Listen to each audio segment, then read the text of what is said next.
Hey guys, welcome back to my channel. Today's video is going to be all about how I get my natural sun-kissed looking tan. And obviously I don't tan outside in the sun. I only use Sunless tanner. I've been using Sunless tanner since I was 17, so it's been exactly 10 years now. So I've tried it all. I've tried everything. I know the ones that I like and the ones that I don't like. And no Sunless tanner is the same in my opinion. I have ones that I use to get my natural sun-kissed tan, like this one. And then I have some that I use to get my super dark deep tan whenever I'm feeling like I want to be a little bit like really deep dark. But today's video is actually in sponsorship by Tanceuticals, and that's what I use to get this nice sun-kissed tan. I love the way the color looks on me and looks on pretty much anyone that uses it. It just looks like you were outside in the sun and gives you that kind of a glow instead of being like so dark that it's not really as believable. So in my opinion, this color looks more like I've actually been outside tanning in the sun versus just putting on an actual sunless tanner. So I'm going to show you guys how I do this and talk to you guys about some tips and tricks to make yours better. So if you are a first time sunless tanner and you're just kind of watching this video to see to learn something about it, I'm going to share things with you guys that I didn't know until I actually started doing sunless tanning. And I'm going to insert a picture for you guys of me when I think I was 16 or 17. I must have been like 17. That's when I first remember doing sunless tanning. I was so dark. It looked absolutely crazy. I dyed my hair darker because I wanted to be darker, like toned, so I could spray tan darker. And it did not look good at all. So I've learned a lot over my time doing sunless tanning, so I'm here to share that with you guys. So basically, to get what I have on right now, this natural looking tan, I use these three products to achieve what you see, obviously. So I started with Exfoliator, and I did not film myself using the exfoliator because I do it in the shower and nobody wants to see that, I promise. So this exfoliator is, you just need to exfoliate. That's the one thing you need to do before you do a sunless tan. You want to get off any dead skin, and if you have a sunless tan on from before, like I always have a sunless tan on, you have to get that off because you don't want to layer new sunless tan on top of old tan. It will not look the same. It won't look even. Different spots are going to fade a little bit different. And you just want this nice fresh like palette for your sunless tan. And this one smells just like coconut, and you can see it's kind of a mess obviously because I used it. But it just looks like a regular exfoliator with a dark brown color, and it smells just like coconut. Not that it matters what it smells like, but I'm a girl and I love good scents. So I'm turned off by like nasty smelling stuff. But this smells just like the actual tanning products do. And this exfoliator actually gets your skin prepped. My skin was extremely soft. Every time I use the exfoliator, I can just tell my skin is ready to go. I have no problem getting off my old sunless tan with this exfoliator either. So definitely do this in the shower. It says to do it about 12 hours before you do your sunless tan. Honestly, I take a shower, I exfoliate in the shower, and then I immediately do my sunless tan, and I've never had a problem.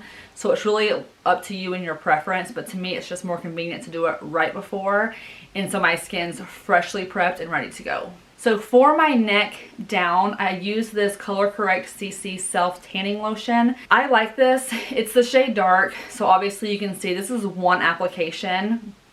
I use plenty of product, though I didn't go in with like bare minimum. I used a good amount of product.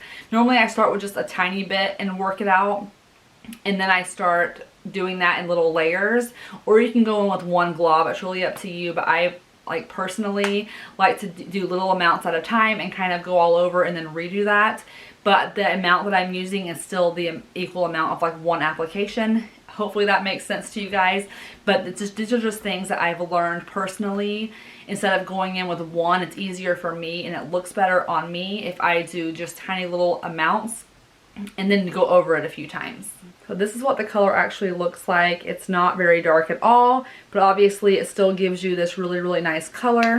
And to apply the color onto your skin, you're going to want to use this foam mitt. Obviously mine's dirty, I haven't cleaned it, but you're going to put your hand in the foam mitt like this, and you just put a little bit of product on, and then you rub it all over your body wherever you want the tan. You need to do it in circular motions, in my opinion. That's just the best way that I found.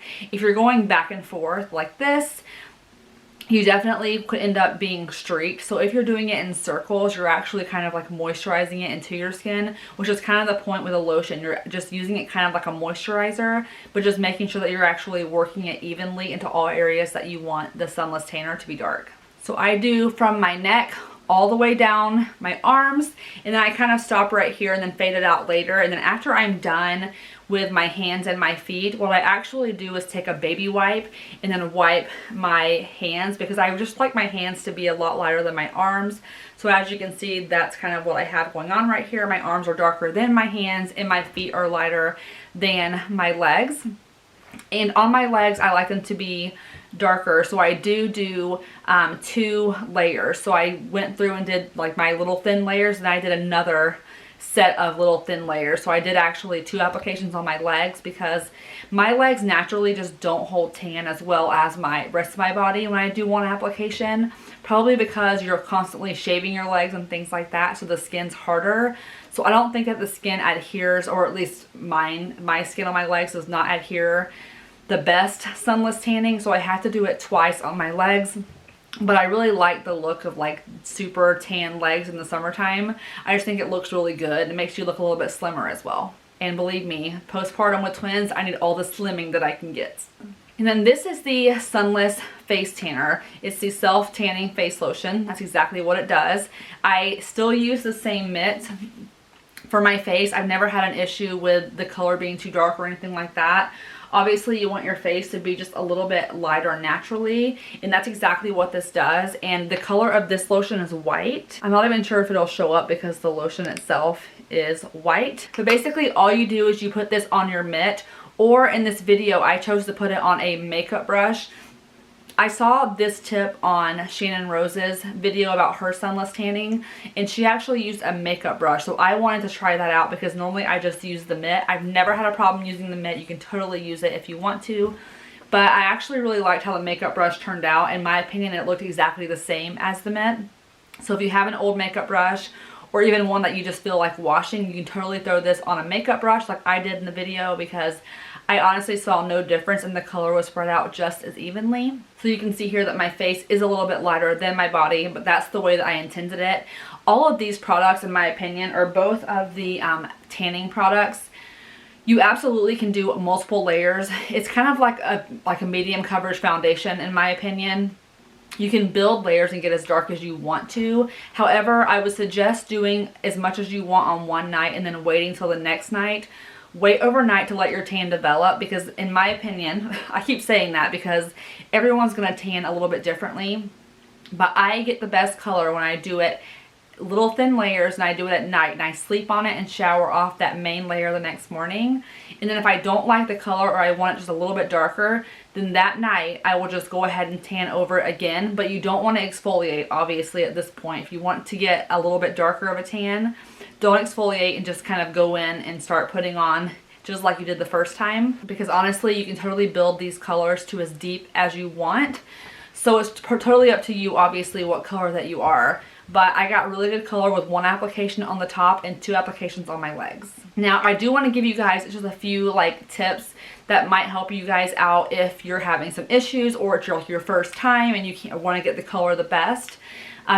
For me, after I do my entire body and my face, when I'm done with all the tanner and I'm just gonna leave it, I take my blow dryer and I blow dry my body. Now, this stuff isn't sticky at all compared to like a actual spray tan, because I spray tanned for years also in my garage. I've told you guys that plenty of times. I have less time to do it now, so now I'm going back to using foams and lotions.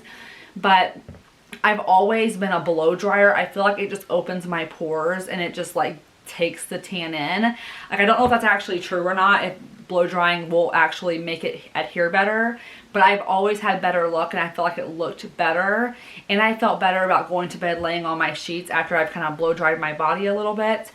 It's not a necessity, but it's definitely something that you could think about if you have a second, just to blow dry really quick, because I always look really amazing in my opinion once I use the blow dryer, and I don't get as much on my bed in the middle of the night. Another tip that I would suggest trying is after you do your blow dry, on areas that you bend a lot, like your arms, and you bend your arms right here, To keep the color strong right here and not have a big old like white circle, you can take a little bit of baby powder or your makeup setting powder and just kind of dab that on to that area where when you open and close your arms. Before I was doing the powder, I always had issues with my arms opening and closing because at night whenever I'm sleeping, I sleep with my arm kind of up here, and it's always had a little bit of a white circle from my skin kind of sticking to each other. So I started doing the, I actually use my own just makeup setting powder, but I had done baby powder in the past. And it keeps my arms from making that big white circle. So anywhere that you feel like you are bending, even like under your neck, if you bend your neck down a lot or like sleep with your neck down, I would recommend putting some setting powder on there as well. So those are my little tips and tricks for you guys.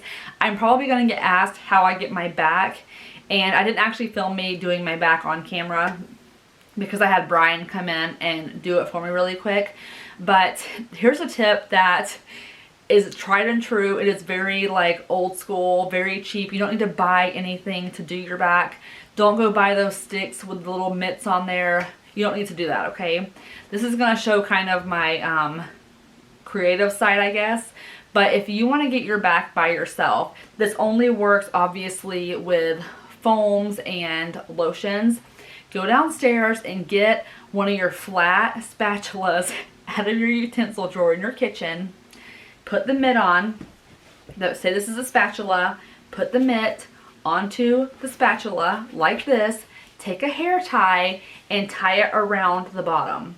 That will create you a stick with your mitt, and you can take that and you can just do this number and you can get all over your back or any areas that you absolutely cannot reach on your own. It's tried and true. It's just like buying one of those long stick things with the foam on the end. Don't waste your money. You can totally just go to your kitchen and make your own. And that's how I get my back whenever my husband's not here. So no shame. I laugh every time that I do it because I think it's hilarious and it looks crazy. But hey, whatever will work. So that is going to be all for today's video. Hope you guys found this very helpful. If you have any questions, leave them in the comments. I'll be happy to answer whatever you guys have for me, because I have been doing this sunless tanning for a really long time and I've tried it all, and Tanceuticals really gives me just this really natural sun-kissed type of look. I would never be able to go outside and like tan this long because, for one, I don't like going outside because it's so hot in Iowa, in the summertime at least. But tanning beds, I just don't do them. So the only way to get this truly natural glowy tan for me is to use a sunless tanning lotion. So this is a super good option for you guys. But that's going to be all, and I will see you guys next time. Bye!